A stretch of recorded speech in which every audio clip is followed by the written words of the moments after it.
NCP વચ્ચે 3 બેઠક પર થયું છે ગઠબંધન, પરંતુ એનસીપીની 2 બેઠકો પર ગૂંચવાયું છે કોકડું। વિધાનસભા ચૂંટણી પૂર્વે રાજ્યના રાજકારણને લઈ મોટા સમાચાર સામે આવ્યા। આખરે કોંગ્રેસ અને એનસીપી વચ્ચે ગઠબંધનને લઈ ચાલી રહેલી અટકળોનો અંત આવ્યો। બંને પક્ષોના પ્રદેશ પ્રમુખ જગદીશ ઠાકોર અને જયંત બોસ્કીએ પત્રકાર પરિષદ યોજી આગામી ચૂંટણી સાથે લડવાનું એલાન કર્યું।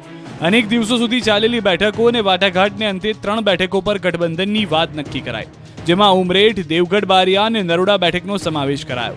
ગઠબંધનની જાહેરાત કરતા કોંગ્રેસ પ્રદેશ પ્રમુખ જગદીશ ઠાકોરે જણાવ્યું કે ફક્ત 3 બેઠકો માટે જ બંને પક્ષો વચ્ચે ગઠબંધન સંધાયું છે।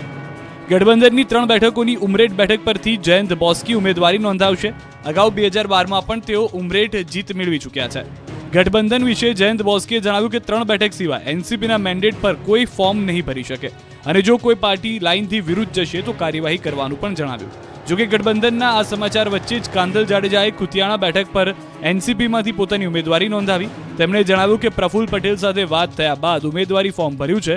ગઠબંધનના સમાચાર વચ્ચે એનસીપીના 2 ઉમેદવારોનું કોકડું ગૂંચવાતા ચૂંટણીમાં માહોલ ગરમાય તેવી શક્યતાઓ જોવાઈ રહી છે।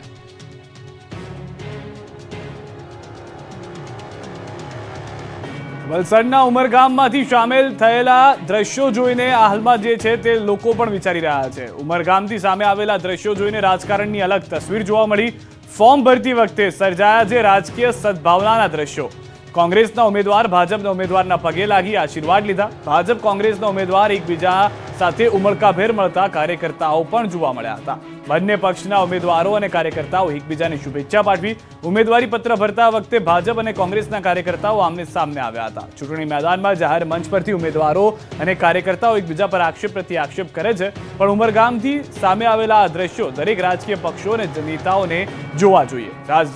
ગુજરાતના રાજકારણની આ તસવીર રાજકીય નેતાઓની ખરી સ્પિરિટ બતાવે છે।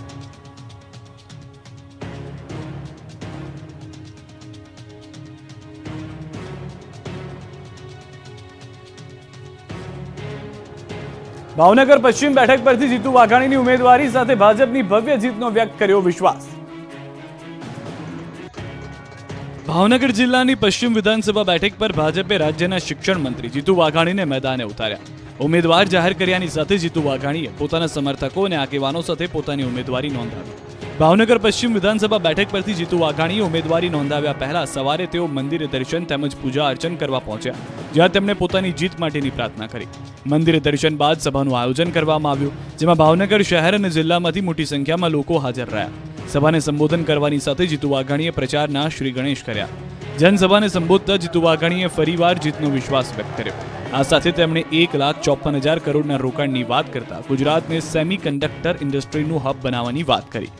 ફોક્સકોન અને વેદાંતાએ સેમિકન્ડક્ટર માટે ધોલેરામાં જમીન ફાળવવા માંગ કરતા ધોલેરામાં પ્લાન્ટ સ્થાપ્યા બાદ ભાવનગર અને સૌરાષ્ટ્રને લાભ મળવાની વાત કરી। જનસભાને સંબોધ્યા બાદ જીતુ વાઘાણી પોતાની ઉમેદવારી કરવા માટે મોટી સંખ્યામાં કાર્યકરોની સાથે પહોંચ્યા। પોતાની ઉમેદવારી નોંધાવ્યા બાદ આગામી ચૂંટણીમાં પોતાની અને ભાજપની ભવ્ય જીતનો વિશ્વાસ વ્યક્ત